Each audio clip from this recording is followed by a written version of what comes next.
서울의 한 골목길, 차가운 아침 공기가 감도는 편의점 앞입니다. 드세요. 아침 드셨어요? 17살 소녀의 따뜻한 목소리가 정적을 깨뜨립니다. 떨리는 손이 도시락을 받아들고 주름진 얼굴에 한 줄기 눈물이 흐릅니다. 고맙구나.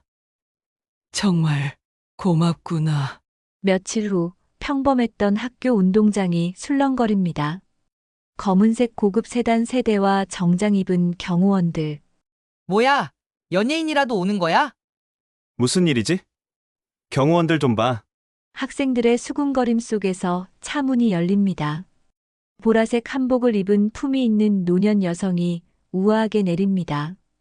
교장실 문이 열리고 민서가 들어섭니다.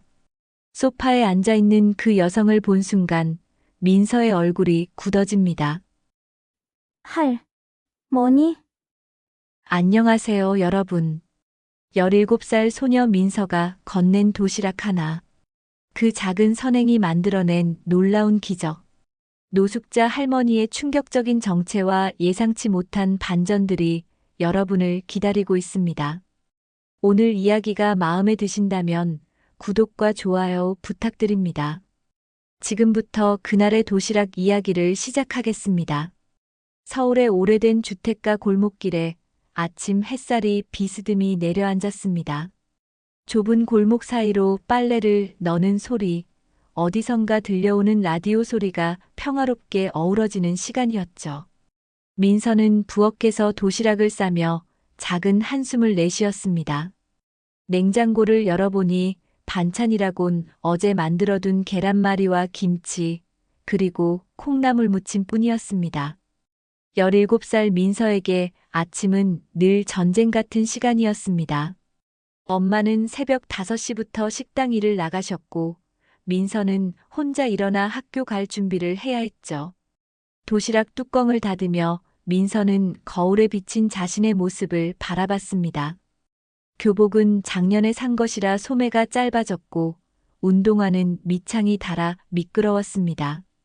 하지만 민서는 괜찮다고 스스로를 다독였습니다. 아버지가 돌아가신 지 3년, 이제는 이런 생활이 익숙해졌으니까요. 학교로 가는 길목에는 작은 편의점이 하나 있었습니다. 민서는 매일 그 앞을 지나가며 진열대에 놓인 삼각김밥과 샌드위치를 바라보곤 했죠. 친구들은 아침을 걸으면 편의점에서 간단히 사 먹었지만 민서에게는 1,500원도 큰 돈이었습니다. 그날도 여느 때처럼 편의점 앞을 지나가려던 순간 민서의 발걸음이 멈췄습니다. 편의점 옆 골목 입구에 누군가 앉아 있었던 것입니다.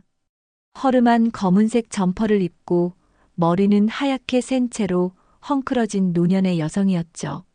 나이는 70은 넘어 보였고 얼굴에는 깊은 주름이 패여 있었습니다.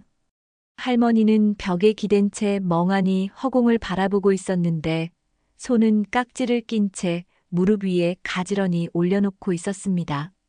민서는 처음에는 그냥 지나가려 했습니다. 서울에서는 이런 모습을 종종 볼 수 있었으니까요. 하지만 할머니의 눈빛이 민서를 붙잡았습니다. 배고픔과 외로움이 뒤섞인, 그러나 어딘가 품위가 느껴지는 눈빛이었죠.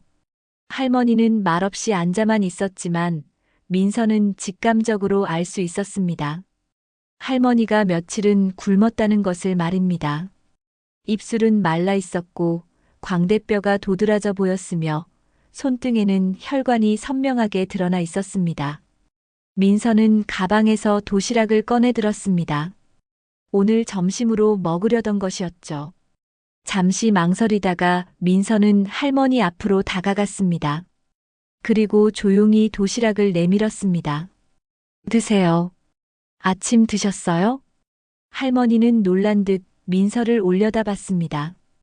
그 눈에 눈물이 고이는 것을 민서는 봤습니다.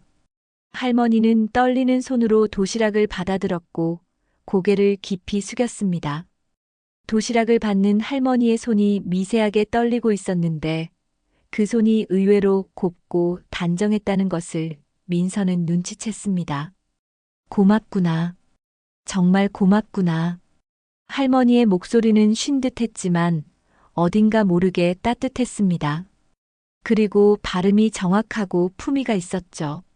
민서는 급히 고개를 저었습니다. 아니에요. 별거 아니에요. 맛있게 드세요. 민서는 할머니가 도시락을 여는 것을 보고 안심했습니다. 할머니는 도시락 뚜껑을 열자마자 밥과 반찬을 보고 또다시 눈시울을 붉혔습니다. 계란말이와 김치, 콩나물 무침이 전부였지만 할머니에게는 그것이 세상에서 가장 귀한 음식처럼 보였나 봅니다. 민서는 할머니가 천천히 젓가락을 드는 것을 확인하고는 학교로 향하는 발걸음을 재촉했죠. 첫 교시 종이 울리기 전에 도착해야 했으니까요. 학교에 도착한 민서는 수업에 집중하려 했지만 자꾸만 할머니의 모습이 떠올랐습니다. 국어 시간에는 할머니의 떨리는 손이 생각났고 수학 시간에는 할머니의 붉어진 눈시울이 떠올랐습니다.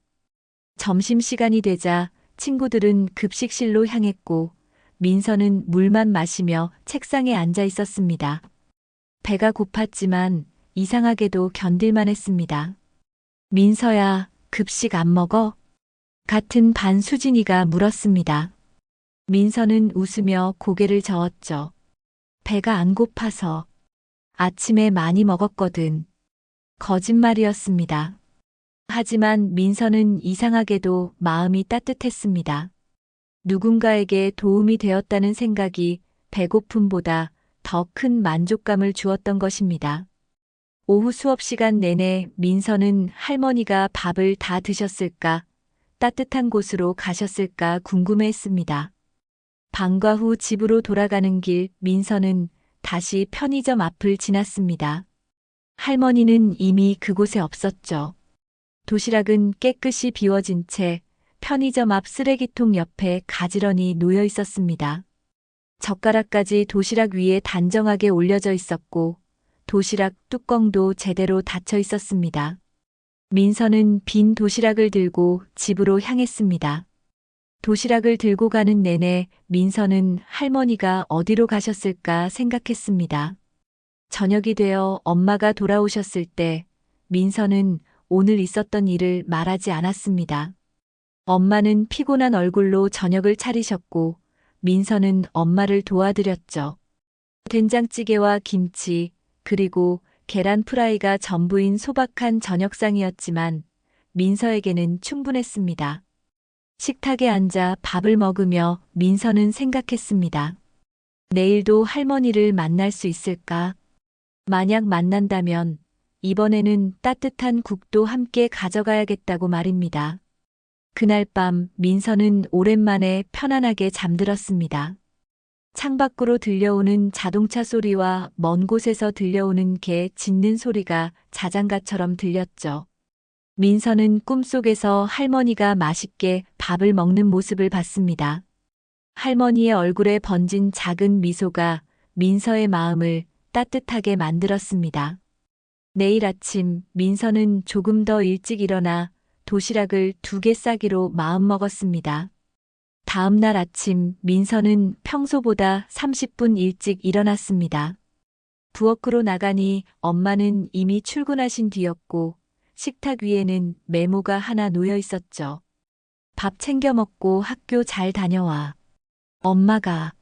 민서는 메모를 보며 작게 미소 지었습니다. 피곤하신 와중에도 딸을 챙기는 엄마의 마음이 느껴졌으니까요. 민서는 냉장고를 열고 반찬을 확인했습니다. 어제보다 나을 게 없었지만 민서는 정성껏 도시락 2개를 쌌습니다. 하나는 자신을 위해, 하나는 혹시 모를 만남을 위해서였죠. 밥을 꾹꾹 눌러 담고 반찬도 골고루 넣었습니다. 김치는 국물이 새지 않도록 꼭 짜서 넣었고 계란말이는 먹기 좋게 잘라 담았습니다. 학교로 가는 길 민서의 발걸음은 자연스럽게 편의점 앞으로 향했습니다. 하지만 할머니는 보이지 않았죠. 편의점 옆 골목도 주변 벤치도 비어 있었습니다. 민서는 실망감을 감추며 학교로 향했습니다. 무거운 가방에 도시락 2개까지 들고 가는 길이 힘들었지만 민서는 개의치 않았습니다. 점심시간 민서는 도시락 하나를 꺼내 먹었습니다. 친구들이 급식을 먹으러 가는 동안 민서는 교실에 남아 조용히 밥을 먹었죠. 창밖을 보니 운동장에서 남학생들이 축구를 하고 있었고 벤치에는 여학생들이 모여 이야기를 나누고 있었습니다. 평화로운 일상의 풍경이었습니다. 방과 후 민서는 다시 편의점으로 향했습니다. 이번에는 조금 더 천천히 주변을 살피며 걸었죠. 그리고 편의점에서 조금 떨어진 작은 공원에서 할머니를 발견했습니다. 할머니는 벤치에 앉아 먼 하늘을 바라보고 있었습니다. 어제와 같은 검은 점퍼를 입고 있었지만 얼굴빛은 조금 나아 보였습니다. 민서는 조심스럽게 다가갔습니다. 할머니는 민서를 보자 놀란 듯 눈을 크게 뜨셨죠. 그리고는 천천히 일어서려 하셨습니다. 앉아 계세요. 제가 그냥 지나가다가 들른 거예요. 민서는 얼른 말하며 할머니 옆에 앉았습니다. 그리고 가방에서 도시락을 꺼냈죠. 할머니는 도시락을 보고는 고개를 저었습니다. 어제도 받았는데 이렇게 또 받을 수는 없구나. 할머니의 목소리는 어제보다 더 또렷했습니다. 민서는 할머니의 말투에서 교양 있는 느낌을 받았습니다. 보통 노숙자들과는 다른 품이 있는 말씨였죠. 괜찮아요. 저 어차피 급식 먹거든요. 이거 남은 거예요. 민서의 거짓말에 할머니는 잠시 민서를 바라봤습니다. 그 눈빛에는 고마움과 미안함이 동시에 담겨 있었죠. 할머니는 결국 도시락을 받아들었습니다. 내 이름이 뭐니? 민서예요. 고민서. 민서. 예쁜 이름이구나. 할머니는 도시락을 열며 말했습니다. 민서는 할머니가 천천히 밥을 드시는 모습을 지켜봤습니다. 할머니의 손가락은 가늘고 길었는데 젓가락질이 매우 우아했습니다. 마치 좋은 집안에서 자란 사람처럼 말이죠. 할머니는 성함이 어떻게 되세요? 민서가 조심스럽게 물었습니다. 할머니는 잠시 젓가락질을 멈추고 민서를 바라봤습니다. 이옥분이란다. 옥분 할머니. 예쁜 이름이에요. 민서의 말에 할머니는 희미하게 웃었습니다. 그 미소가 어딘가 쓸쓸해 보였죠. 두 사람은 한동안 말없이 앉아 있었습니다. 할머니는 천천히 도시락을 비웠고 민서는 그 옆에서 조용히 기다렸습니다. 저녁 노을이 공원을 붉게 물들이기 시작했을 때 할머니가 입을 열었습니다. 민서야, 너는 왜 나 같은 사람을 도와주니? 민서는 잠시 생각하다가 대답했습니다. 그냥, 배고픈 건 슬픈 일이잖아요. 저도 배고픈 게 얼마나 힘든지 아니까요. 할머니는 민서를 다시 한번 바라봤습니다. 그 눈에 무언가 복잡한 감정이 스쳐 지나갔죠. 너도 형편이 어려운 것 같은데. 괜찮아요. 저는 엄마가 있고 집도 있잖아요. 할머니보다는 나은 것 같아요. 민서의 솔직한 말에 할머니는 아무 말도 하지 못했습니다. 그저 빈 도시락을 내밀며 고맙다는 말만 반복했죠. 민서는 도시락을 받아들고 일어섰습니다. 내일도 여기 계실 거예요? 글쎄, 아마도. 그럼 내일 또 올게요. 민서는 할머니께 인사를 하고 집으로 향했습니다. 돌아서는 민서의 등 뒤로 할머니의 시선이 오래도록 머물렀지만 민서는 알지 못했습니다. 그날 밤 민서는 엄마에게 물었습니다. 엄마, 사람이 왜 노숙자가 되는 거예요? 엄마는 설거지를 하다가 민서를 돌아봤습니다. 글쎄, 여러 이유가 있겠지. 사업 실패, 가족과의 불화, 병으로 인한 파산. 누구나 그렇게 될 수 있단다. 누구나요? 그래. 우리도 조심해야지. 아빠 없이 살아가는 게 쉽지 않잖니.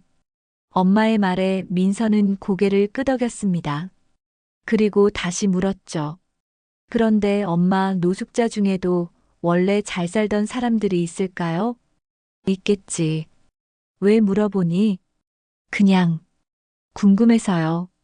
민서는 더 이상 묻지 않았습니다. 하지만 마음속으로는 계속 옥분 할머니를 생각했죠. 할머니의 품이 있는 말씨, 우아한 손짓, 그리고 그 깊은 눈빛이 자꾸만 떠올랐습니다. 다음 날도 그 다음 날도 민서는 할머니를 찾았습니다. 때로는 공원에서, 때로는 편의점 앞에서, 때로는 다른 곳에서 할머니를 만났죠. 그렇게 일주일이 지났습니다. 민서와 할머니 사이에는 말없는 우정 같은 것이 생겨났습니다. 민서는 도시락을 주고 할머니는 고맙다는 인사를 하고 가끔은 짧은 대화를 나누기도 했죠. 그런데 어느 월요일 아침 할머니가 보이지 않았습니다. 화요일에도 수요일에도 할머니는 나타나지 않았죠. 민서는 걱정이 되기 시작했습니다. 혹시 할머니에게 무슨 일이 생긴 건 아닐까? 병이라도 나신 건 아닐까? 민서는 매일 도시락 2개를 들고 할머니를 찾아다녔지만 할머니는 어디에도 없었습니다. 목요일 아침 민서는 평소처럼 학교로 향했습니다. 할머니를 찾지 못한 지 사흘째였죠. 도시락은 이제 하나만 싸서 다녔습니다. 할머니가 없는데 2개를 싸는 것이 무의미하게 느껴졌으니까요. 하지만 마음 한구석에는 계속 할머니에 대한 걱정이 자리 잡고 있었습니다. 교문에 들어서는 순간 이상한 광경이 민서의 눈에 들어왔습니다. 운동장 한쪽에 검은색 고급 세단 3대가 나란히 주차되어 있었고 정장을 입은 남자들이 차 주변에 서 있었죠. 학생들이 웅성거리며 구경하고 있었습니다. 뭐야, 연예인이라도 오는 거야? 아니면 교육청에서 누가 온 건가? 친구들의 수군거림 속에서 민서도 호기심을 느꼈습니다. 하지만 수업 종이 울려 모두 교실로 들어가야 했죠. 첫 시간 수업이 한창일 때 교실 문이 열렸습니다. 교감 선생님이 들어오셨는데 표정이 매우 당황스러워 보였습니다. 고민서 학생, 잠시 나와보렴. 갑작스러운 호명에 민서는 놀랐습니다. 반 아이들의 시선이 일제히 민서에게 쏠렸죠. 민서는 불안한 마음으로 교감 선생님을 따라 나갔습니다. 복도를 걸으며 교감 선생님이 조심스럽게 물었습니다. 민서야, 혹시 최근에 특별한 일이 있었니? 누군가를 도와준다거나. 민서는 할머니 생각이 났지만 뭐라 대답해야 할지 몰라 고개를 저었습니다. 교장실에 도착하자 민서는 깜짝 놀랐습니다. 교장실 소파에 누군가 앉아 있었는데 바로 옥분 할머니였던 것입니다. 하지만 할머니의 모습은 완전히 달라져 있었습니다. 고급스러운 보라색 한복을 입고 머리는 단정하게 올려 빗어 있었으며 얼굴에는 은은한 화장까지 되어 있었죠. 목에는 진주 목걸이가, 손가락에는 커다란 에메랄드 반지가 빛나고 있었습니다. 할머니. 민서의 놀란 목소리에 할머니가 고개를 들었습니다. 그 얼굴에는 따뜻한 미소가 번졌죠. 민서야, 놀랐구나. 미안하다. 할머니의 목소리는 여전히 따뜻했지만 어딘가 위험이 느껴졌습니다. 교장 선생님과 교감 선생님은 당황한 표정으로 서로를 바라보고 있었죠. 이분이 유관그룹 이옥분 회장님이십니다. 교장 선생님의 말에 민서는 더욱 놀랐습니다. 유관그룹이라면 대한민국 10손가락 안에 드는 대기업이었으니까요.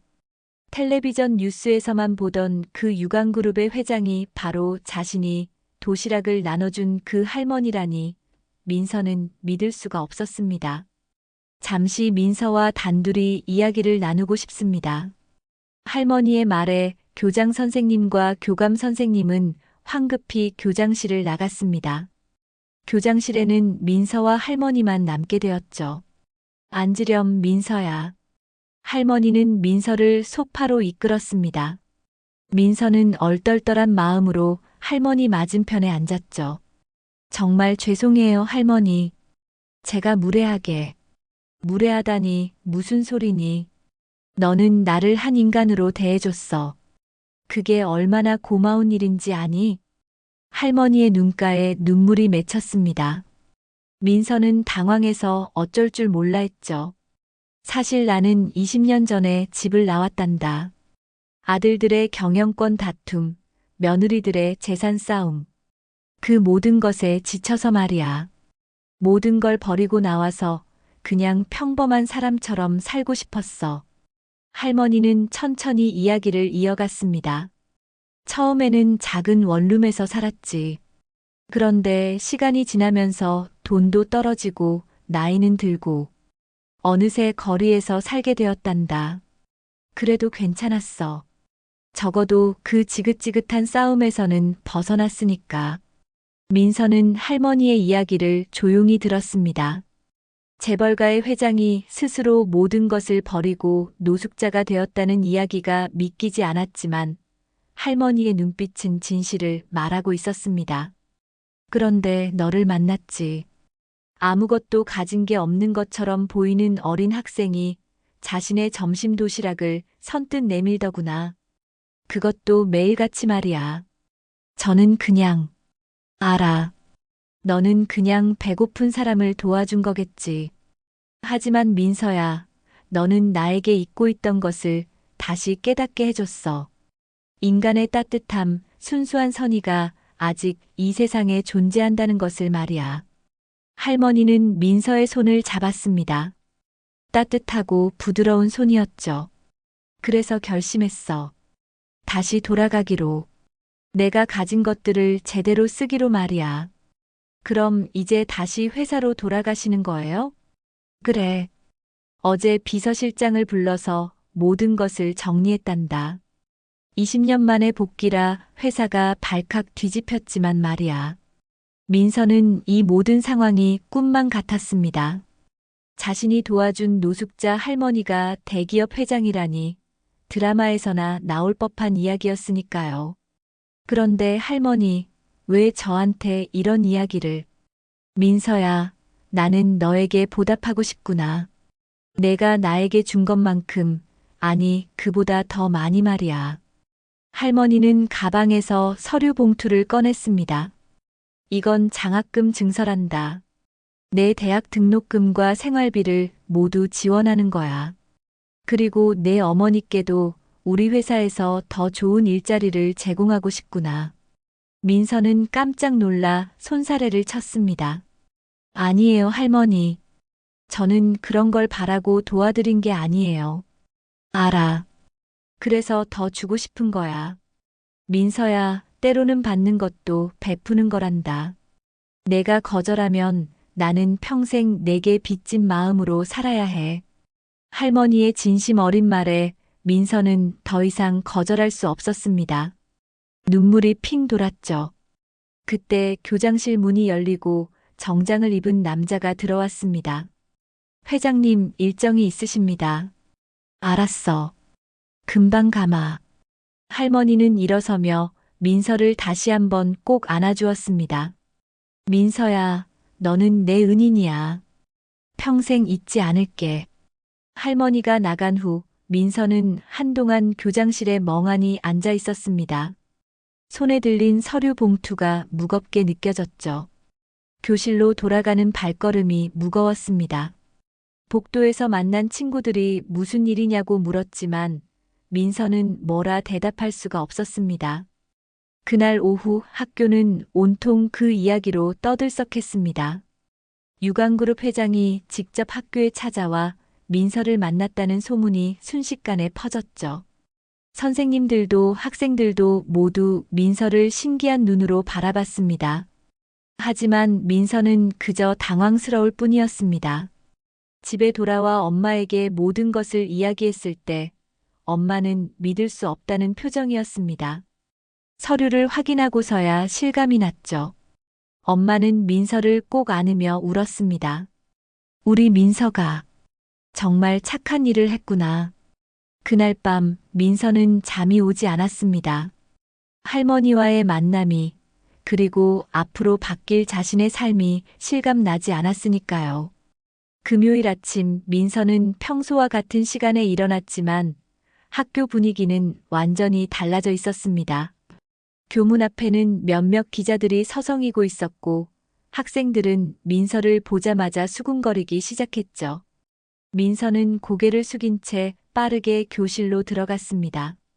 민서야, 진짜 유관그룹 회장님이랑 아는 사이야? 어떻게 알게 된 거야? 텔레비전에도 나올 거야? 반 친구들이 민서를 둘러싸고 질문을 쏟아냈습니다.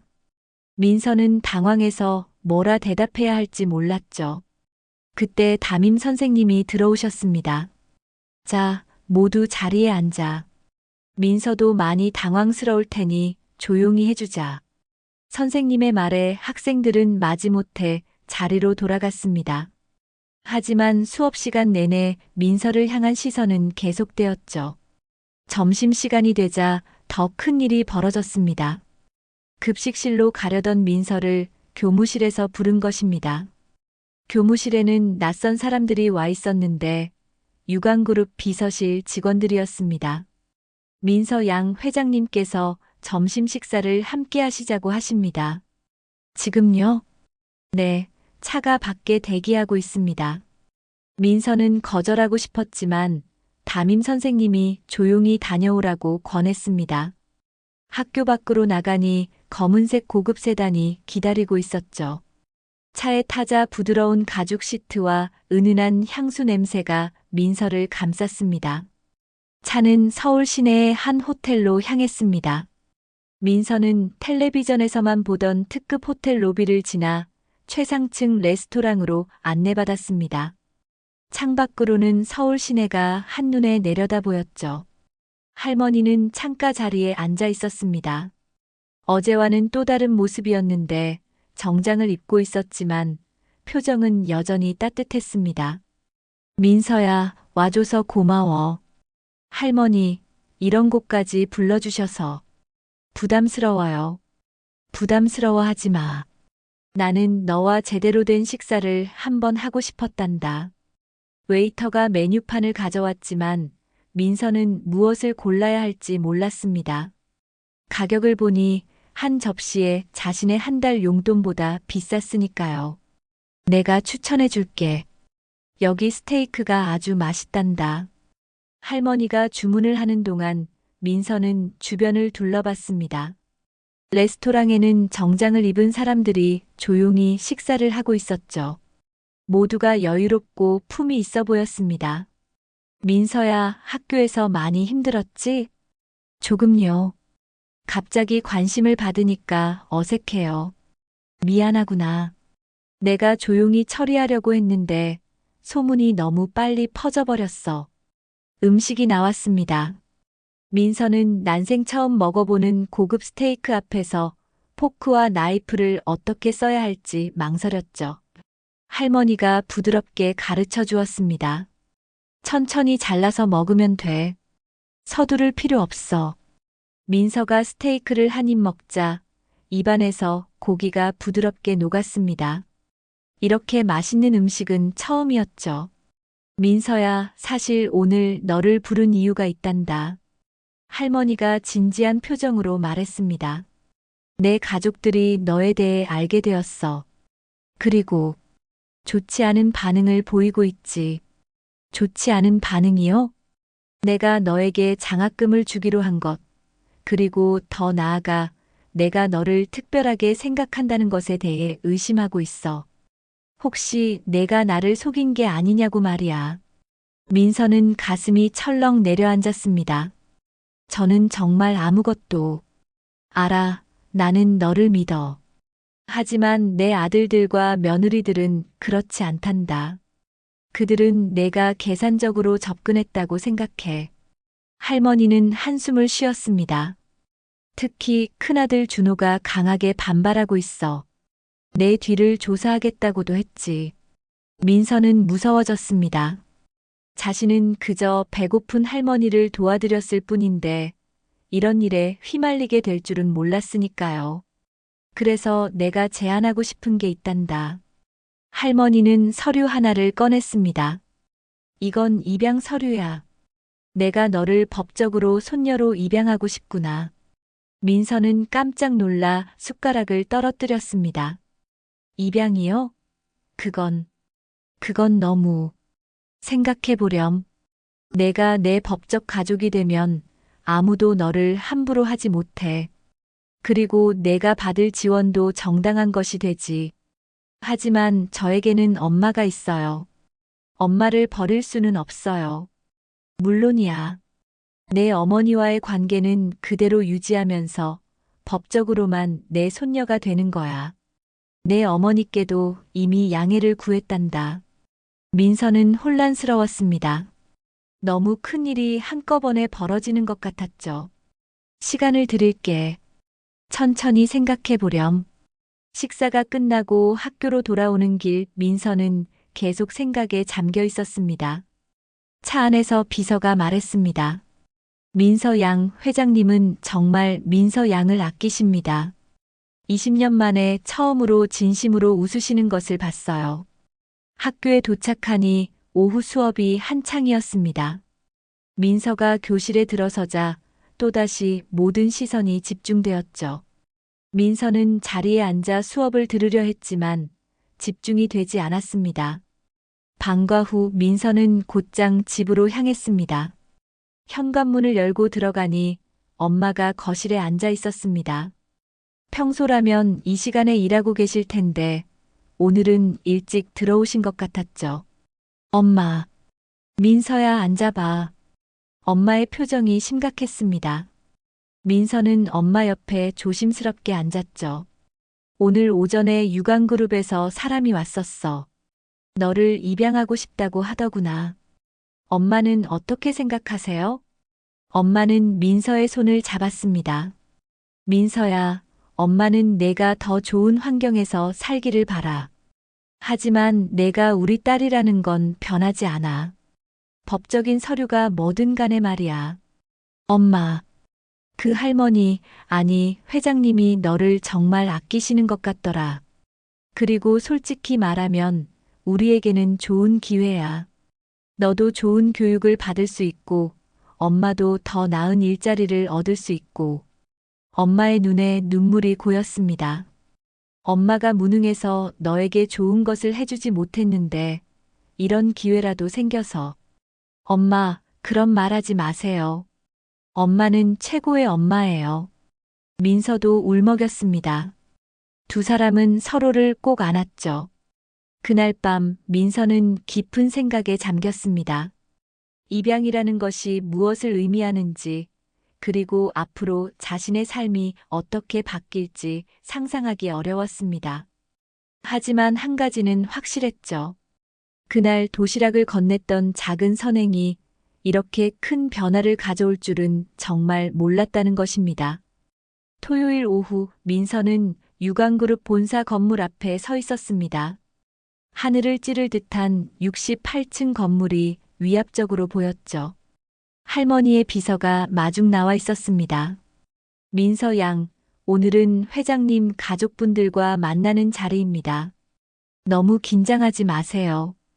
비서의 말과 달리 민서는 매우 긴장되었습니다. 엘리베이터를 타고 최상층으로 올라가는 동안 심장이 빠르게 뛰었죠.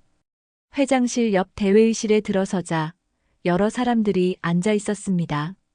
모두 고급스러운 옷을 입고 있었고 민서를 날카로운 눈빛으로 바라봤죠. 할머니가 상석에 앉아 있었는데 표정이 평소와 달리 엄격해 보였습니다.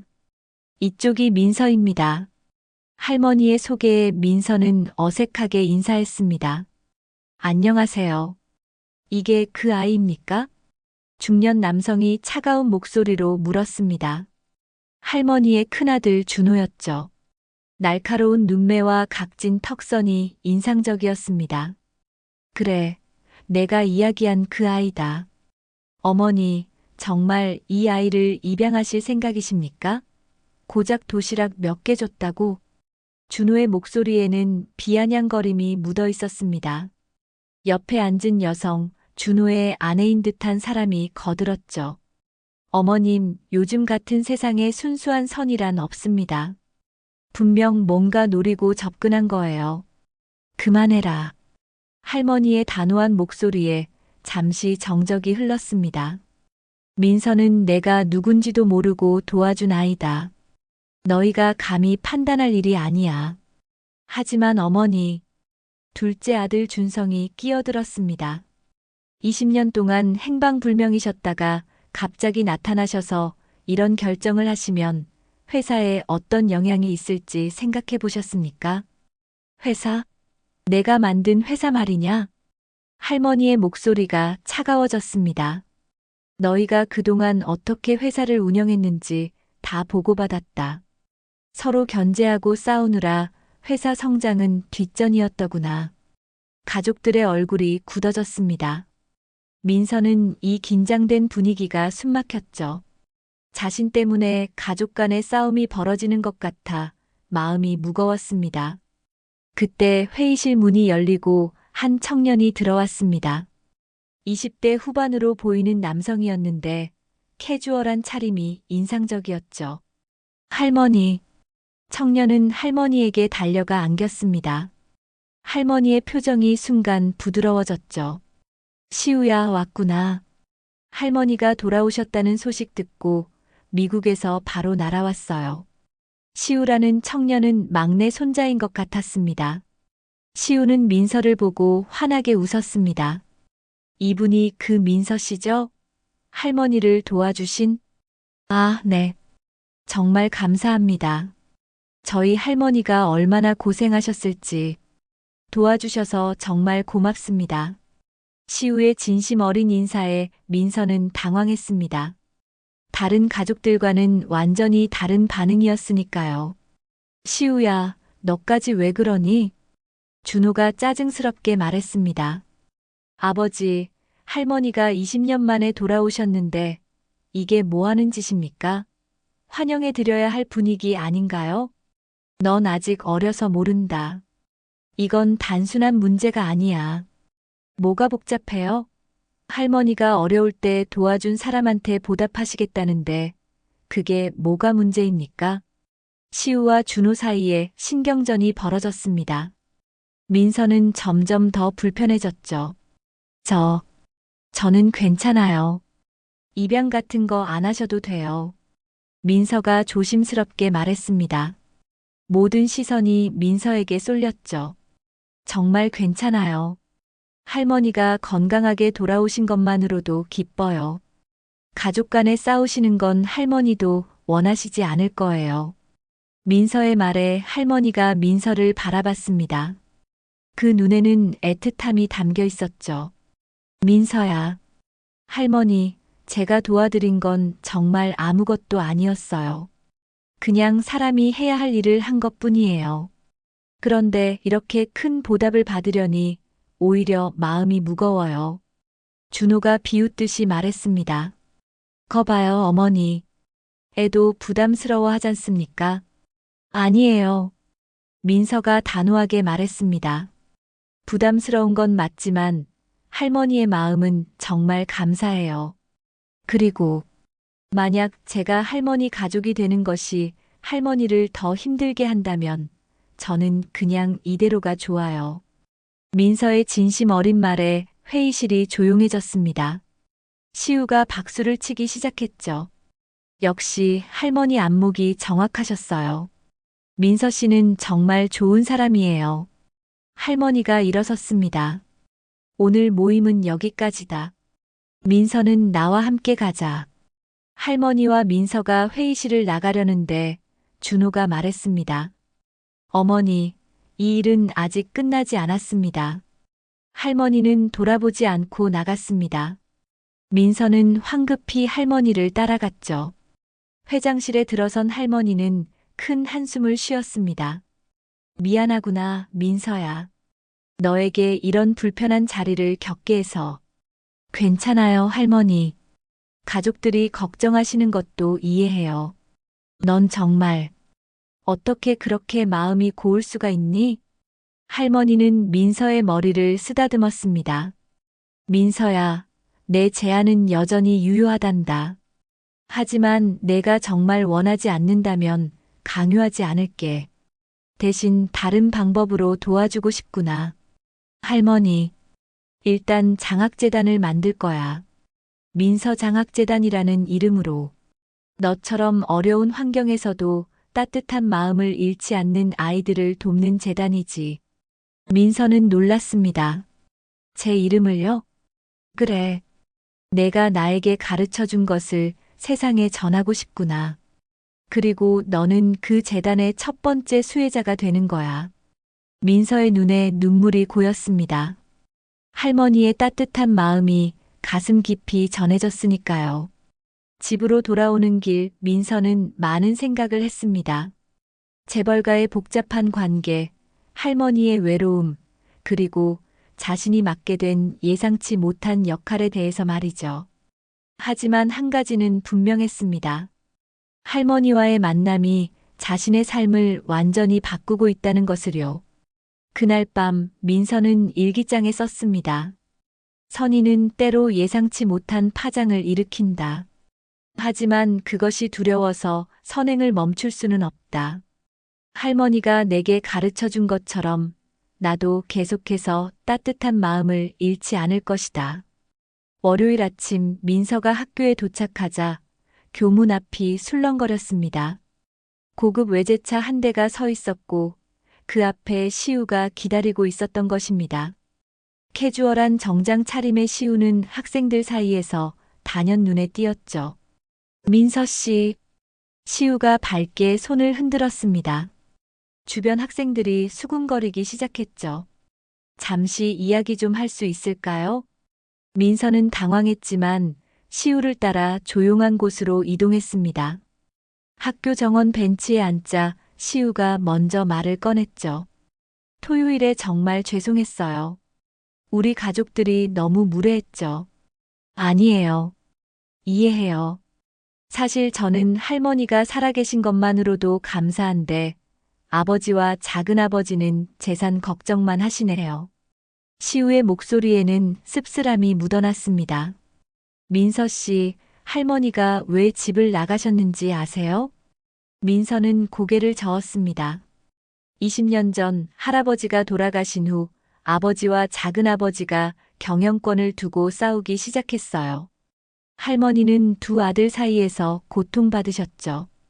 결국 모든 걸 버리고 떠나신 거예요. 시우는 한숨을 쉬었습니다. 저는 그때 8살이었어요. 할머니를 정말 좋아했는데 어느 날 갑자기 사라지셨죠. 어른들은 할머니가 돌아가셨다고 거짓말했어요. 그런 일이. 그런데 할머니가 살아 돌아오셨어요. 민서 씨 덕분에요. 그래서 전 정말 감사한 마음뿐이에요. 시우는 민서를 진지하게 바라봤습니다.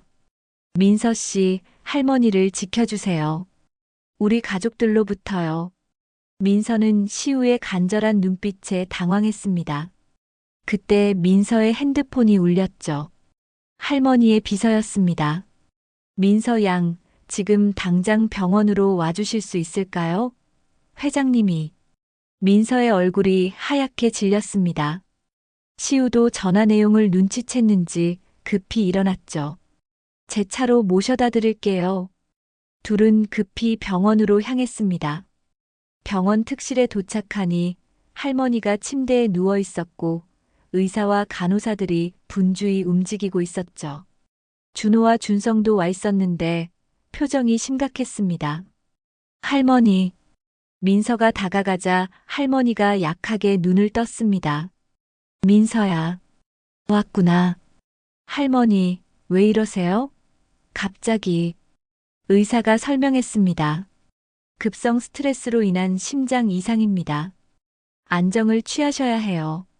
준호가 민서를 노려봤습니다. 다 당신 때문이야. 어머니가 멀쩡하시다가 당신이 나타난 후로. 형. 시우가 아버지를 제지했습니다. 지금이 그런 말 할 때입니까? 할머니가 힘겹게 손을 들었습니다. 그만. 다들 그만해. 할머니의 목소리는 약했지만 단호했습니다. 할머니는 민서의 손을 잡았죠. 민서야. 내 곁에 있어줄 수 있겠니? 네, 할머니. 제가 여기 있을게요. 준호가 불쾌한 표정으로 병실을 나갔고 준성도 뒤따라 나갔습니다. 병실에는 민서와 시우 그리고 할머니만 남았죠. 할머니는 민서의 손을 꼭 잡은 채 잠이 들었습니다. 민서는 할머니 옆을 지켰고 시우는 조용히 밖으로 나갔죠. 오후가 되자 민서의 엄마가 병원에 도착했습니다. 비서가 연락을 한 모양이었죠. 민서야, 괜찮니? 엄마. 할머니가 아프세요. 엄마는 민서를 안아주었습니다. 너무 걱정하지 마. 회장님은 강한 분이야. 저녁 무렵 할머니가 다시 눈을 떴습니다. 얼굴빛이 조금 나아 보였죠. 민서야. 아직 있었구나. 네, 할머니. 학교는 조퇴했어요. 할머니가 미안한 듯 민서를 바라봤습니다. 이렇게 패를 끼쳐서. 무슨 말씀이세요? 할머니가 저를 얼마나 도와주셨는데요. 할머니는 침대 옆 서랍을 가리켰습니다. 저기, 봉투가 하나 있단다. 가져와 보렴. 민서가 봉투를 꺼내자 안에는 사진 한 장이 들어 있었습니다. 젊은 시절의 할머니와 어린 아이들이 찍힌 가족 사진이었죠. 이게 20년 전 마지막 가족 사진이야. 모두가 행복했던 시절이지. 사진 속 할머니는 환하게 웃고 있었고 어린 시우도 보였습니다. 민서야, 내가 왜 너를 가족으로 만들고 싶은지 아니? 민서는 고개를 저었습니다. 너는 이익을 바라지 않고 순수하게 다가왔어. 내 아들들처럼 재산을 노리는 것도 아니고 며느리들처럼 권력을 탐하는 것도 아니고 그저 따뜻한 마음으로 다가왔지. 할머니의 눈가에 눈물이 맺혔습니다. 내가 20년 동안 거리에서 지내면서 깨달은 게 있어. 진짜 가족은 피로 맺어진 게 아니라 마음으로 맺어진 거라는 걸. 그때 병실 문이 거칠게 열렸습니다. 준호가 변호사와 함께 들어왔죠. 어머니, 정신이 없으실 때 이런 말씀드려 죄송하지만 이 서류를 보셔야 합니다. 준호가 서류를 내밀었습니다. 어머니의 정신 상태를 검사해야 한다는 법원 명령입니다. 갑작스러운 입양 결정이 정상적인 판단력 하에 이루어진 것인지 확인해야 한다고 합니다. 뭐라고? 시우가 밖에서 뛰어들어왔습니다. 아버지, 이게 무슨 짓입니까? 너는 빠져 있어. 이건 어른들 일이야. 할머니가 침대에서 일어나 앉았습니다. 눈빛이 갑자기 날카로워졌죠. 준호야. 네, 어머니. 내가 정말 내 아들이 맞니? 준호가 당황했습니다. 무슨 말씀을? 내 아들이라면 이런 식으로 나오지 않을 텐데.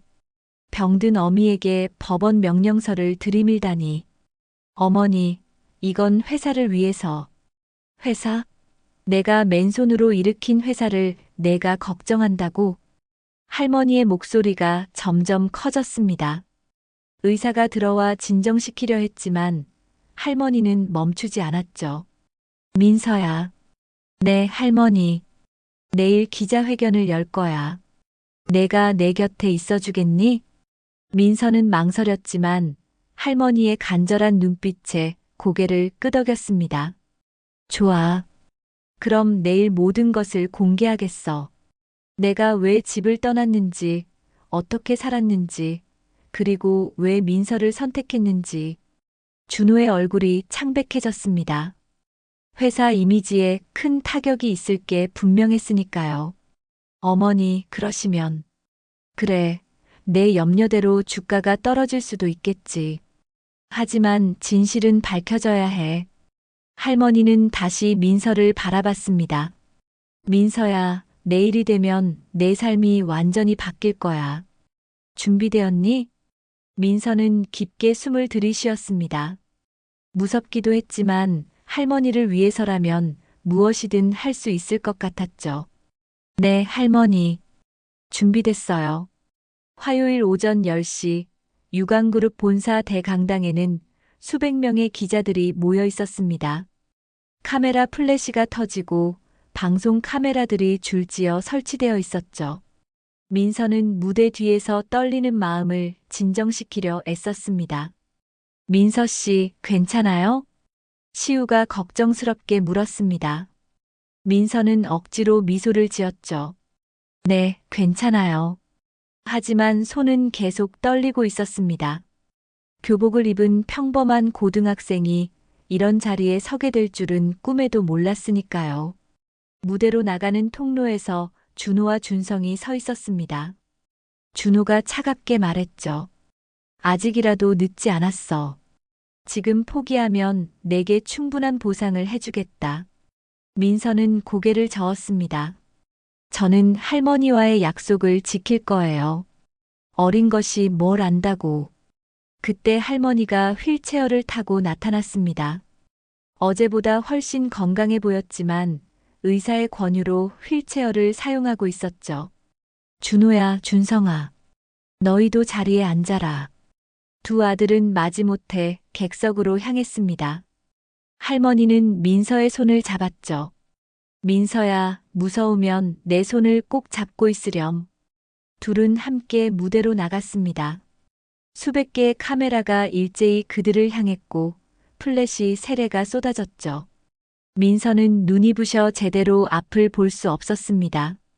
할머니가 마이크를 잡았습니다. 안녕하십니까? 유광그룹 이옥분입니다. 강당이 순식간에 조용해졌습니다. 오늘 이 자리를 마련한 것은 지난 20년간의 제 행적과 최근의 결정에 대해 말씀드리기 위해서입니다. 할머니는 천천히 그러나 또렷하게 말을 이어갔습니다. 20년 전 저는 모든 것을 버리고 집을 나왔습니다. 남편이 돌아가신 후 두 아들의 끝없는 경영권 다툼, 며느리들의 재산 싸움에 지쳐버렸기 때문입니다. 객석에 앉은 준호와 준성의 얼굴이 굳어졌습니다. 저는 그 후 20년 동안 이름을 숨기고 평범한 사람으로 살았습니다. 처음에는 작은 원룸에서 나중에는 거리에서 살기도 했죠. 기자들이 웅성거리기 시작했습니다. 대기업 회장이 노숙자로 살았다는 충격적인 고백이었으니까요. 그러던 중 한 아이를 만났습니다. 할머니가 민서를 바라봤습니다. 이 아이 고민서 양입니다. 17살의 평범한 고등학생이죠. 하지만 이 아이는 평범하지 않은 일을 했습니다. 할머니는 민서의 손을 들어 올렸습니다. 굶고 있던 저에게 자신의 점심 도시락을 내밀었습니다. 한 번도 아니고 매일같이 말입니다. 제가 누군지도 모른 채 아무 대가도 바라지 않고요. 기자 한 명이 손을 들었습니다. 그래서 그 학생을 입양하시겠다는 건가요? 네, 맞습니다. 하지만 더 중요한 것이 있습니다. 할머니는 심호흡을 했습니다. 저는 오늘 중대 발표를 하겠습니다. 제 전 재산의 절반을 민서장학재단에 기부할 것입니다. 그리고 나머지 절반은 모두가 숨을 죽였습니다. 민서에게 상속할 것입니다. 강당이 술렁거렸습니다. 준호가 벌떡 일어났죠. 어머니, 이건 횡포입니다. 횡포? 내 재산을 내 뜻대로 하는 게 횡포란 말이냐? 할머니의 목소리가 날카로워졌습니다. 너희는 20년 동안 나를 찾지도 않았다. 죽었다고 단정하고 재산을 나눠 가졌지. 그런데 이제 와서 권리를 주장하니? 준성도 일어났습니다. 어머니, 저희는 어머니를 찾으려고 노력했습니다. 거짓말하지 마라. 나는 다 알고 있다. 너희가 얼마나 빨리 나를 잊었는지, 어떻게 회사를 나눠 가졌는지 말이다. 그때 민서가 마이크를 잡았습니다. 모든 시선이 민서에게 쏠렸죠. 저는 할머니의 재산을 원하지 않습니다. 충격적인 발언에 강당이 다시 술렁거렸습니다. 할머니도 놀란 눈으로 민서를 바라봤죠. 저는 그저 할머니가 건강하시기를 바랄 뿐입니다. 재산은 가족분들께 돌아가야 한다고 생각해요. 준호의 얼굴에 안도감이 스쳤습니다. 하지만 민서는 말을 이었죠. 하지만 한 가지 조건이 있습니다. 조건? 할머니를 진심으로 할머니로 대해주세요. 재산의 출처로만 보지 마시고 어머니로, 할머니로 대해주세요. 그리고 민서장학재단은 할머니의 뜻대로 운영되어야 합니다. 민서는 할머니를 바라봤습니다. 할머니, 저는 할머니가 주신 사랑만으로도 충분해요. 그것이 어떤 재산보다 소중합니다. 할머니의 눈에서 눈물이 흘렀습니다. 그리고 민서를 꼭 안았죠. 민서야, 너는 정말. 기자들의 카메라가 이 감동적인 순간을 담았습니다. 한 기자가 물었죠. 민서 양, 정말 재산을 포기하시는 건가요? 민서는 단호하게 대답했습니다. 네. 저는 제 힘으로 살아갈 거예요. 할머니가 주신 장학금으로 공부하고 나중에 제 능력으로 성공할 거예요. 시우가 객석에서 박수를 치기 시작했습니다. 곧 다른 사람들도 박수를 치기 시작했죠. 준호와 준성은 어리둥절한 표정이었습니다. 기자회견이 끝난 후 대기실에서 할머니가 민서에게 말했습니다. 민서야, 너는 왜 그런 결정을 한 거니? 할머니, 저는 처음부터 할머니의 재산을 원한 게 아니었어요. 그저 배고픈 할머니를 도와드리고 싶었을 뿐이에요. 그 마음은 지금도 변하지 않았어요. 할머니는 민서의 뺨을 어루만졌습니다. 너는 내가 만난 가장 순수한 영혼이구나. 준호가 대기실로 들어왔습니다. 표정이 복잡했죠. 민서 양. 고맙습니다. 뜻밖의 말에 민서가 놀랐습니다. 당신이 재산을 포기해줘서, 그리고 어머니를 돌아오게 해줘서. 준호는 처음으로 진심 어린 표정을 보였습니다. 어머니, 죄송합니다. 그동안 어머니를 재산으로만 봤던 것 같습니다. 할머니는 아들의 손을 잡았습니다. 이제라도 깨달았으면 됐다. 가족들이 하나둘 대기실로 들어왔습니다. 준성도, 며느리들도, 시우도 모두 모였죠. 20년 만에 진정한 가족이 다시 모인 순간이었습니다. 민서는 조용히 자리를 빠져나오려 했지만 할머니가 민서의 손을 잡았습니다. 어디 가니? 너도 이제 우리 가족이야. 민서는 할머니를 바라봤습니다. 할머니의 눈에는 따뜻한 사랑이 가득했죠. 법적인 입양이 아니어도 너는 이미 내 손녀란다. 그날 저녁 민서는 엄마와 함께 뉴스를 봤습니다. 오늘 있었던 기자회견이 대서특필되고 있었죠. 재산을 거부한 고등학생, 진정한 효도란 무엇인가 같은 제목들이 화면을 채웠습니다. 엄마가 민서의 어깨를 감싸며 말했습니다. 우리 민서 정말 자랑스러워. 민서는 엄마에게 기대며 생각했습니다.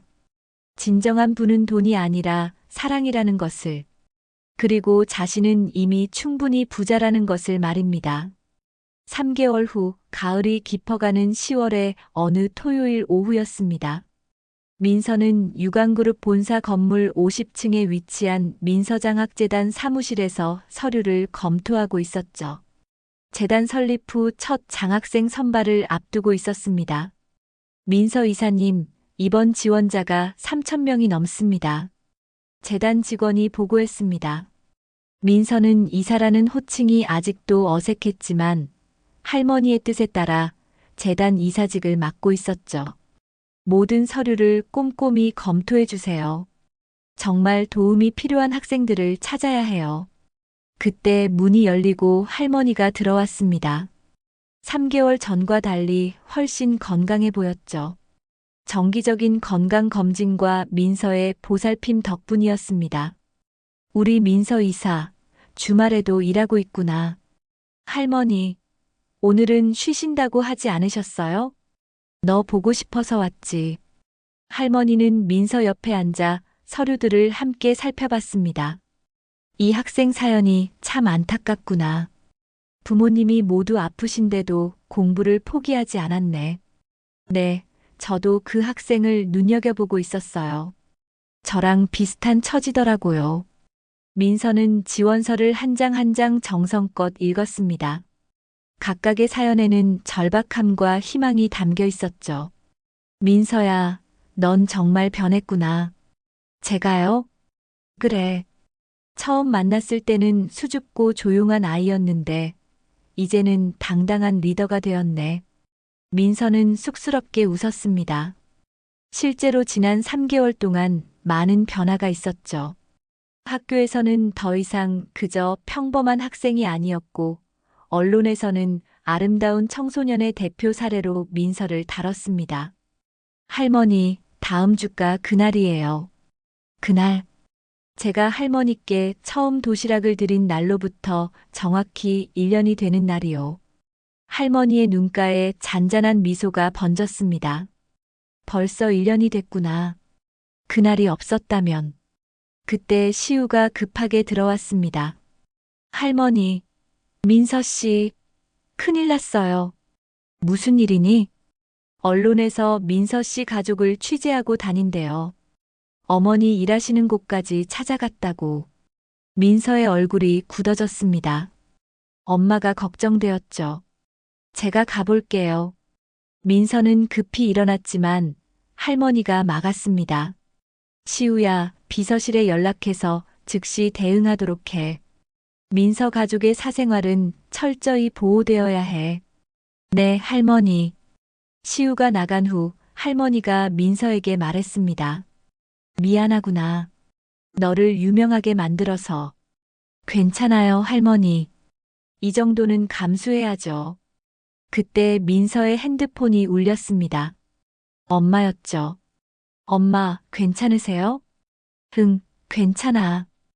회사에서 잘 막아줬어. 그런데 민서야, 엄마가 할 이야기가 있는데. 엄마의 목소리가 밝았습니다. 유관그룹 복지재단에서 정식 직원으로 일하게 됐어. 이제 식당 일 안 해도 돼. 정말요? 엄마, 축하해요. 민서는 할머니를 바라봤습니다. 할머니가 배려해준 것이 분명했죠. 통화를 끝낸 민서에게 할머니가 말했습니다. 내 어머니는 능력이 있는 분이야. 단지 기회가 없었을 뿐이지. 저녁 무렵 민서는 할머니 시우와 함께 1년 전 처음 만났던 그 편의점 앞을 찾았습니다. 골목은 여전히 그대로였지만 많은 것이 변해 있었죠. 여기였구나. 할머니가 감회에 젖은 목소리로 말했습니다. 네, 여기서 할머니를 처음 뵀어요. 세 사람은 근처 공원 벤치에 앉았습니다. 석양이 도시를 붉게 물들이고 있었죠. 민서야, 후회하지 않니? 그 많은 재산을 포기한 건? 시우가 물었습니다. 전혀요. 오히려 홀가분해요. 제 힘으로 미래를 만들어갈 수 있으니까요. 할머니가 민서의 손을 잡았습니다. 민서야, 너는 나에게 많은 것을 가르쳐 줬어. 진정한 불안 무엇인지, 가족의 의미가 무엇인지 말이야. 저도 할머니께 많이 배웠어요. 베푸는 것이 얼마나 큰 기쁨인지, 그리고 작은 선행이 얼마나 큰 변화를 만들 수 있는지요. 시우가 두 사람을 바라보며 말했습니다. 정말 운명적인 만남이었네요. 그때 한 노숙자가 편의점 앞을 지나갔습니다. 민서는 가방에서 샌드위치를 꺼내 그에게 건넸죠. 드세요. 노숙자는 놀란 표정으로 샌드위치를 받았습니다. 고맙습니다, 학생. 그 모습을 본 할머니가 흐뭇하게 웃었습니다. 여전히 변하지 않았구나. 그때의 마음을 잊지 않으려고 해요. 다음 주 월요일 민서장학재단 첫 장학금 수여식이 열렸습니다. 100명의 학생들이 장학금을 받게 되었죠. 민서는 단상에 서서 학생들에게 말했습니다. 여러분, 저도 여러분과 같은 처지였습니다. 하지만 작은 선행이 제 인생을 바꿨어요. 이제 여러분이 받은 도움을 언젠가는 다른 사람에게 전해주세요. 그것이 이 장학금의 진정한 의미입니다. 학생들의 눈빛이 반짝였습니다. 그들 중에는 분명 미래의 민서가 있을 것이었죠. 수여식이 끝난 후 할머니가 민서를 불렀습니다. 민서야, 이것을 받아주렴. 할머니는 작은 상자를 건넸습니다. 안에는 오래된 은팔찌가 들어있었죠. 이건 내 어머니가 주신 거란다. 딸에게 물려주고 싶었는데 나는 딸이 없었지. 이제 내가 받아주렴. 할머니, 이건 너무 귀한데. 받아. 너는 이미 내 손녀니까. 민서는 눈물을 머금고 팔찌를 받았습니다. 1년 후 민서는 대학에 합격했습니다. 사회복지학과였죠. 입학식 날 할머니와 엄마 그리고 유관가 가족들이 모두 참석했습니다. 준호도 준성도 이제는 민서를 진정한 가족으로 받아들이고 있었죠. 민서야, 자랑스럽구나. 할머니가 말했습니다. 할머니 덕분이에요. 아니야, 내 선한 마음 덕분이지. 민서는 캠퍼스를 바라봤습니다. 새로운 시작이었죠. 하지만 그 시작은 1년 전 그날 도시락 하나를 건넸던 작은 선행에서 비롯된 것이었습니다. 졸업식 날 민서는 최우수 졸업생으로 선정되었습니다. 그리고 민서장학재단의 정식 이사장이 되었죠. 할머니는 여전히 건강하셨고 민서 곁을 지켜주고 있었습니다. 민서야, 이제 내가 더 많은 사람들에게 희망을 줄 차례야. 네, 할머니. 할머니가 저에게 주신 사랑을 세상에 전하겠습니다. 그렇게 민서의 이야기는 계속되었습니다. 한 끼의 도시락으로 시작된 기적은 수많은 사람들에게 희망의 씨앗이 되어 퍼져나갔죠. 그리고 사람들은 기억하게 되었습니다. 진정한 부는 나눔에서 시작되고 작은 선행이 세상을 바꿀 수 있다는 것을 말입니다. 오늘의 이야기 어떠셨나요? 여러분도 누군가에게 받은 작은 도움이 인생을 바꾼 경험이 있으신가요?